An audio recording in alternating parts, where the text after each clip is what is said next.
Mientras el mundo observa a Irán con temor y fascinación, las noticias hablan de armas nucleares, alianzas ocultas y amenazas de guerra. Pero lo que los titulares modernos no te dicen es que esta historia ya fue escrita hace miles de años, no en un informe político, no en un archivo secreto, sino en las páginas sagradas de la Biblia. Hoy revelaremos el viaje oculto de Persia, la Irán antigua, desde los orígenes del mundo hasta las visiones del fin de los tiempos, profecías cumplidas con precisión escalofriante, imperios que se levantaron y cayeron según la palabra de Dios, y secretos que podrían estar activándose en nuestros días. Más de 1 millón de personas en todo el mundo estudian estas profecías cada mes. Tú no estás solo. Bienvenido a este viaje donde historia y profecía se entrelazan y donde el presente parece resonar con ecos del pasado. Después del diluvio, cuando la tierra volvió a ver el sol, los hijos de Noé se convirtieron en los nuevos fundadores de la humanidad. La Biblia lo registra en Génesis 10, conocido como la Tabla de las Naciones. Allí se traza el primer mapa de la historia humana, no con fronteras políticas, sino con nombres. Entre esos nombres olvidados aparecen dos figuras que sembraron las semillas de Persia: Madai, hijo de Jafet, y Elam, hijo de Sem. De Jafet nació Madai. Los hijos de Jafet: Gomer, Magog, Madai, Javán, Tubai, Mesec y Tiras. Génesis 10:2. De Sem nació Elam. Los hijos de Sem: Elam, Asur, Arfaxad, Lud y Aram. Génesis 10:22. Los descendientes de Madai, conocidos como los turcos, habitaron las montañas del norte, endurecidos por el frío y la roca. Los elamitas, hijos de Elam, se establecieron en las fértiles tierras del suroeste cerca del Golfo Pérsico. De allí surgieron los elamitas, un pueblo poderoso. Dos nombres que, aunque hoy parecen olvidados, dieron origen a dos pueblos que marcarían la historia bíblica y universal para destruir a Babilonia. Jeremías 51:11. Dos raíces distintas, pero un destino común. Medos y elamitas serían absorbidos por los persas, formando un solo imperio, el imperio medo-persa, aquel que la Biblia profetizó en el libro de Daniel como la bestia de dos cuernos. De la unión de medos y persas nació un imperio que la historia recuerda con temor y admiración. El imperio medo-persa, que se extendió desde la India hasta Egipto, dominando casi todo el mundo conocido. Dos pueblos, dos raíces, que un día se unirían para formar uno de los imperios más grandes. Fue aquí donde la Biblia mostró, una vez más, su exactitud profética. En Daniel 8:20, el ángel Gabriel explicó la visión. Vi un carnero que tenía 2 cuernos, y uno era más alto que el otro, y el más alto creció después. Daniel 8:3. El carnero que viste con 2 cuernos son los reyes de Media y de Persia. Ese carnero se convirtió en la potencia que derribó a Babilonia en una sola noche. Un acto que no fue solo político, fue un cumplimiento profético. Babilonia, la joya del mundo antiguo, parecía invencible. Sus murallas eran tan anchas que los carros podían correr sobre ellas. Su río Éufrates, desviado por canales, le daba sustento y defensa. Pero aquella noche, mientras el rey Belsasar celebraba un banquete, ocurrió lo impensable. Con arrogancia, mandó traer los vasos sagrados robados del templo de Jerusalén. Brindaron a dioses de oro y plata, y en ese instante una mano invisible escribió en el muro: Mene, Mene, Tekel, Parsin.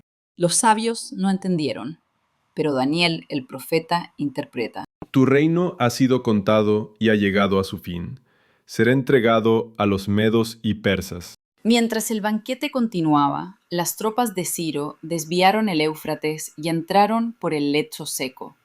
Las puertas, increíblemente, no estaban cerradas. Sin una gran batalla, el mayor imperio de su tiempo cayó, exactamente como Isaías lo había predicho más de un siglo antes. Ciro permitió que los judíos regresaran a Jerusalén y reconstruyeran el templo. Un rey persa cumpliendo la voluntad del Dios de Israel. Por primera vez en la historia, un rey pagano financió la reconstrucción del templo del Dios de Israel. Persia se convirtió en instrumento de redención. Y la arqueología lo confirma.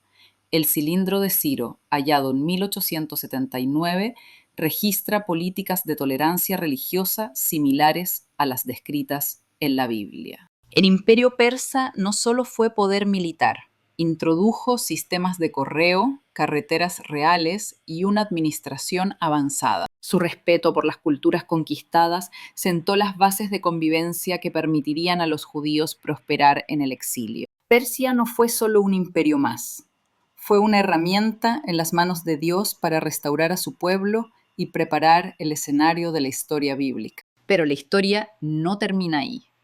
La Biblia sigue hablando de Persia mucho después de Ciro. En Ezequiel 38:5, Persia aparece como uno de los aliados de Gog en los últimos días, parte de una coalición que se levantará contra Israel. Esto significa que el nombre antiguo de Persia, hoy conocido como Irán, no solo pertenece al pasado, sino también al futuro profético.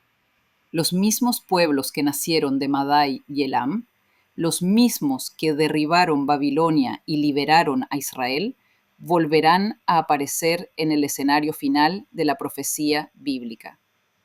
¿Coincidencia? ¿O un recordatorio de que la palabra de Dios permanece para siempre? La historia de Irán no es simplemente geopolítica, es parte de un plan divino que comenzó hace miles de años y que podría estar acercándose a su cumplimiento en nuestros días. Persia había sido durante generaciones el titán del mundo antiguo. Desde las riberas del Indo hasta las tierras bañadas por el Nilo, sus reyes controlaban rutas de comercio, tesoros y ejércitos innumerables. Sus palacios brillaban con columnas de mármol y techos dorados. Sus jardines colgantes mostraban el ingenio humano desafiando al desierto. Para los pueblos conquistados, Persia era invencible, un carnero poderoso que embestía sin oposición. Pero mucho antes de que las lanzas macedonias rozaran sus fronteras, ya un profeta hebreo había visto su final. Daniel, en una visión nocturna, contempló un carnero de 2 cuernos, símbolo de Media y Persia, arrogante y confiado. Y de occidente, como un viento huracanado, surgió un macho cabrío con un solo cuerno, que cruzaba la tierra sin tocarla. Esta imagen enigmática, registrada siglos antes, era un anuncio.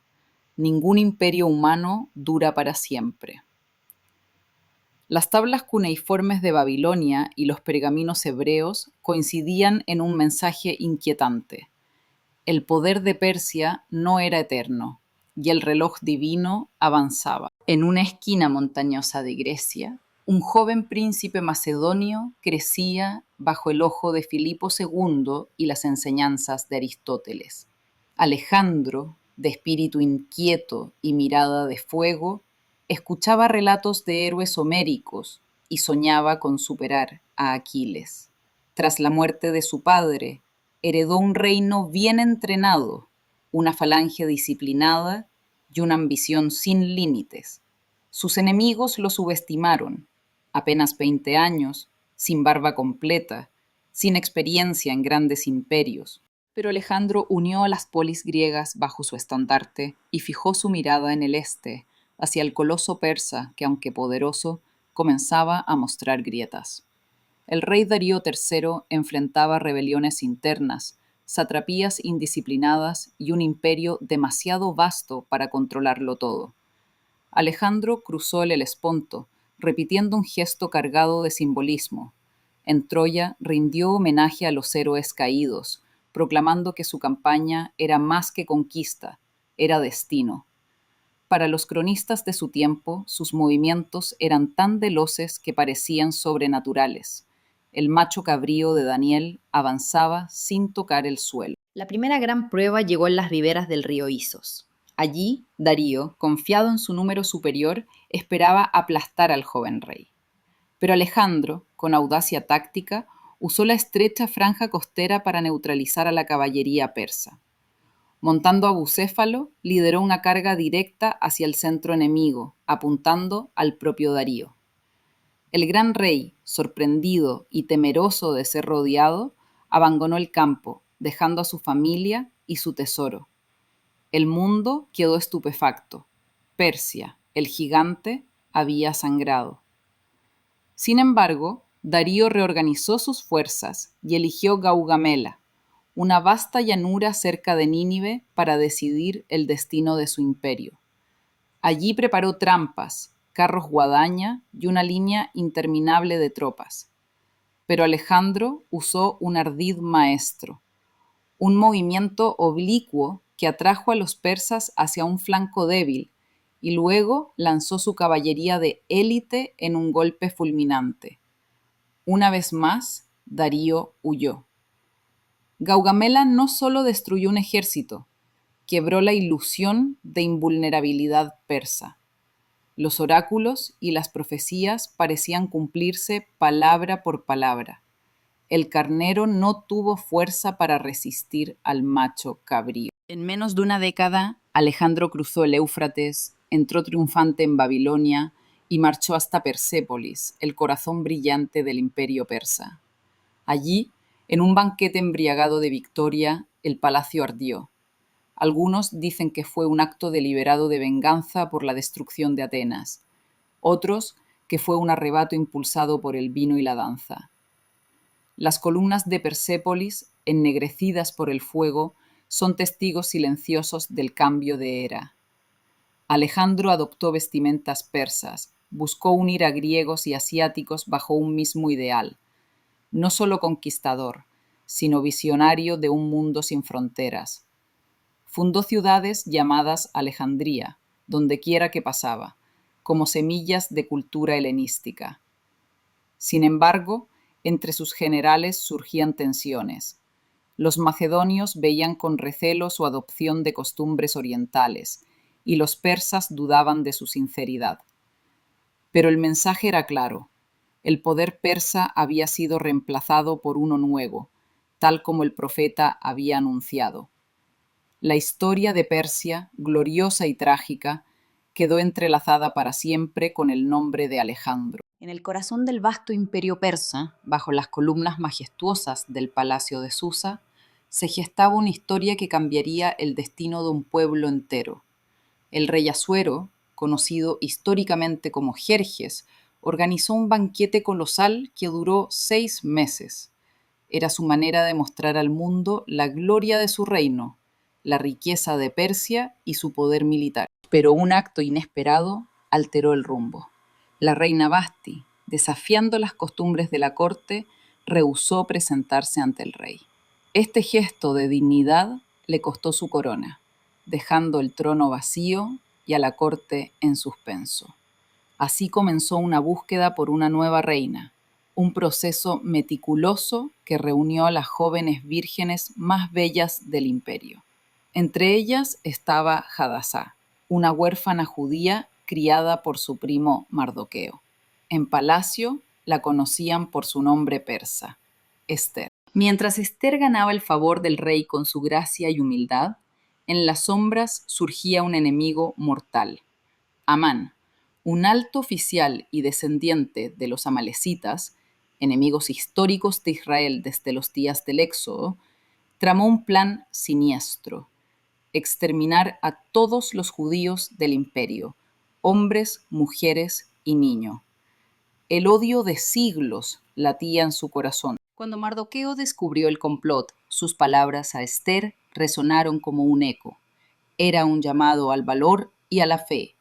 Entrar ante el rey sin invitación era arriesgar la vida. Según la ley persa, cualquiera que lo hiciera podía ser ejecutado. a menos que el rey extendiera su cetro de oro. Con ayuno, oración y determinación, Ester enfrentó el peligro. En un banquete planeado con astucia, reveló la verdad. Si mi pueblo hubiese sido vendido como esclavos, me habría callado, pero se ha decretado nuestro exterminio. Este enemigo malvado es Amán. La sala quedó en silencio. El rey, furioso, salió a los jardines para contener su ira. Amán, desesperado, cayó sobre el diván de Ester suplicando por su vida, justo cuando el rey regresaba. La escena selló su destino. Amán fue colgado en la misma horca que había preparado para Mardoqueo. El día señalado para la destrucción se transformó en un día de liberación. Ester y Mardoqueo propusieron un nuevo decreto al rey. Lo firmó de esta manera: los judíos recibieron el derecho a defenderse. Desde el milagro de Ester, el imperio persa, sin saberlo, se convirtió en el refugio y escudo para el pueblo de Dios. La historia de Ester en Susa no es solo un relato del pasado, es un testimonio eterno de que la providencia puede obrar en los lugares más inesperados y que incluso en palacios extranjeros la fe puede mover imperios. Siglos pasaron y los imperios fueron cambiando y Roma ocupó el lugar de dominio. El silencio de Persia no justificaba su ausencia. Los siglos pasaron. Persia ya no dominaba el mundo, pero su influencia persistía, y en una noche silenciosa de Belén reapareció en una escena que cambiaría la historia para siempre. Mateo relata que magos del oriente llegaron a Jerusalén buscando al rey de los judíos. No eran reyes, como dice la tradición popular, sino sacerdotes astrónomos, herederos de la antigua sabiduría persa, conocidos como los sabios astros de las escrituras antiguas y las profecías heredadas. Venían de la región medo-persa conocida hoy en día como Irán. Probablemente habían leído las profecías de Daniel, quien sirvió en las cortes de Babilonia y Persia, y reconocieron que el tiempo del Mesías había llegado. Al ver la estrella, dejaron todo y cruzaron desiertos para adorarlo. Trajeron oro para reconocer su realeza, incienso para honrar su divinidad y mirra para señalar su sacrificio por la humanidad. Mientras Herodes y los líderes religiosos de Jerusalén permanecían indiferentes, fueron los sabios de Persas quienes reconocieron primero al Salvador del mundo. Persia, una vez libertadora de Israel, ahora se convertía en testigo del nacimiento del Mesías, recordándonos que Dios puede usar a cualquier nación para revelar su gloria. Mientras los sabios de Jerusalén estaban en silencio y Herodes buscaba matar al Mesías, los profetas pérsicos fueron los únicos en reconocer el nacimiento del Mesías. Fue un gesto cargado de significado profético. La misma nación que siglos atrás había abierto el camino para el regreso de Israel y la reconstrucción de su templo, ahora sería la primera en reconocer al Salvador prometido. Una vez más, Persia se convertía en instrumento de la revelación divina, un hilo dorado que conecta el inicio de la historia sagrada con la cuna de Cristo. Irán, la antigua Persia, ha permanecido entrelazado con el plan de Dios desde los albores del tiempo bíblico. Sin embargo, el relato de Persia en las Escrituras no concluye en Belén. Así como fue usada para traer redención en el pasado, también tendrá un papel en uno de los capítulos más oscuros del futuro profético. El Señor no solo nos mostró los comienzos gloriosos de Persia, también nos advirtió sobre su desenlace. Y lo hizo mediante una de las visiones más sobrecogedoras entregadas al profeta Ezequiel, la temida guerra de Gog y Magog, un presagio que aún resuena en el horizonte de la historia. Siglos después, cuando Persia ya no era el imperio dominante, Dios habló a través del profeta Ezequiel y reveló una visión estremecedora. Una coalición de naciones se levantaría en los últimos días contra Israel. Entre los primeros nombres mencionados está Persia. Ezequiel 38. Persia, Cus y Fut estarán con ellos, todos con escudo y yelmo. Esta no sería una guerra más, sería un ataque masivo, como una tormenta que cubre la tierra, liderado por Gog, príncipe de Magog, acompañado por naciones del norte, África y Medio Oriente. Y Persia, lo que hoy llamamos Irán, aparece en primera fila. Los estudiosos han identificado a estas naciones con regiones actuales, Gog y Magog, asociados con el norte lejano, posiblemente Rusia o una coalición euroasiática. Cus, antiguamente Nubia, hoy vinculado a Sudán. Fut, asociado a Libia y el norte de África. Gomer y Togarma, territorios cercanos a Turquía y el Cáucaso. La profecía describe un ejército internacional lanzándose contra Israel. Y hoy, cuando vemos las tensiones en Medio Oriente, las alianzas entre Irán, Rusia y otras naciones, pareciera que los ecos de Ezequiel empiezan a resonar en los titulares modernos. Lo que para el mundo son solo acuerdos geopolíticos, para quienes conocen la escritura, son piezas moviéndose en un tablero profético. Ezequiel no solo describe la coalición, describe su destino. Dice que vendrán como nube que cubrirá la tierra, pero Dios intervendrá directamente. Habrá un gran terremoto, fuego, granizo y azufre, confusión entre los ejércitos. La coalición será destruida no por Israel, sino por el brazo mismo del Señor. La profecía declara: y seré engrandecido y santificado, y seré conocido en los ojos de muchas naciones, y sabrán que yo soy Jehová. Los huesos de la coalición quedarán esparcidos, y los campos de Israel serán testimonio eterno del juicio divino. Pero la Biblia no cierra la historia de Persia con destrucción. Jeremías 49 profetizó contra Elam. Quebraré el arco de Elam, pero en los postreros días haré volver a los cautivos de Elam, dice Dios. Esto revela algo profundo. Aunque Persia forme parte de la coalición enemiga, Dios aún deja abierta la puerta para la restauración. El juicio es real, pero también lo es la misericordia. El mismo Irán que aparece como adversario en Ezequiel podría ser restaurado si se vuelve a Dios.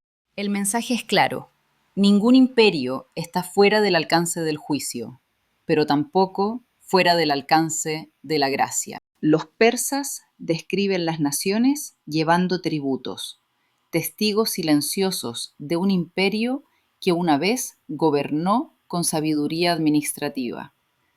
Arqueólogos han encontrado inscripciones que revelan respeto por las religiones de los pueblos conquistados. El cilindro de Ciro, considerado por algunos como la primera declaración de derechos humanos, confirma las políticas de tolerancia descritas en las Escrituras. Persia fue más que un conquistador, fue un canal a través del cual Dios mostró que incluso los imperios paganos podían reflejar justicia.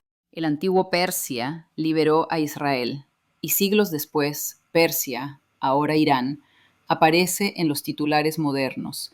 Las tensiones, las alianzas y las ambiciones nucleares resuenan con ecos de antiguas profecías. No es que la Biblia entregue un calendario político, sino que muestra un patrón. Las naciones que se alinean contra el propósito divino terminan enfrentando su justicia, pero las que se vuelven a él encuentran restauración. El libro de Zacarías y Apocalipsis describe un futuro donde las naciones, incluso aquellas que alguna vez se rebelaron, subirán a Jerusalén para adorar al Rey y celebrar la fiesta de los tabernáculos. Entre esas naciones podría estar Persia. La historia de Irán en la Biblia no es solo un relato antiguo ni una advertencia futura.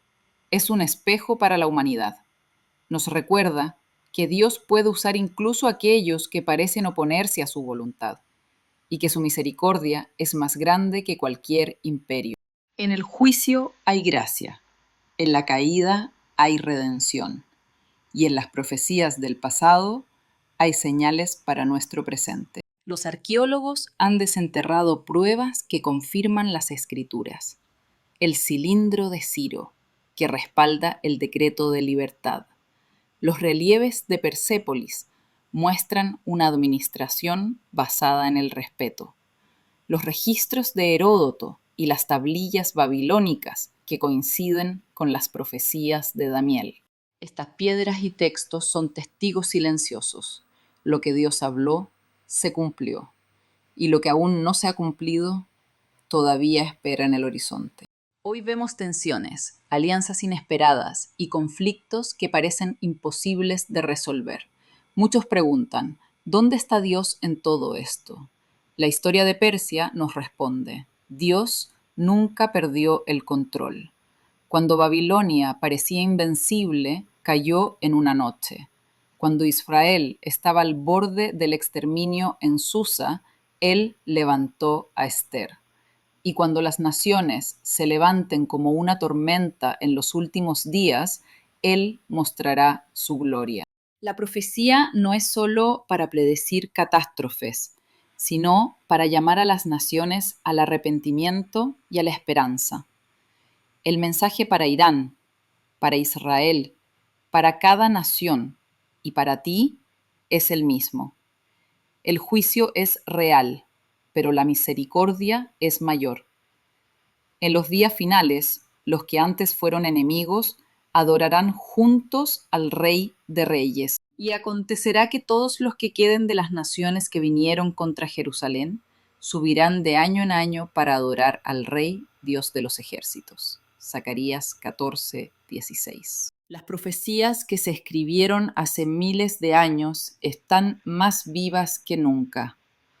Comparte este mensaje para que más personas descubran lo que estaba oculto en la Biblia desde el principio de los tiempos. Suscríbete para no perderte las próximas revelaciones y déjanos tu comentario. ¿Crees que estamos viendo el despertar de estas profecías en nuestros días? El viaje de Persia no ha terminado y el plan de Dios para el mundo tampoco.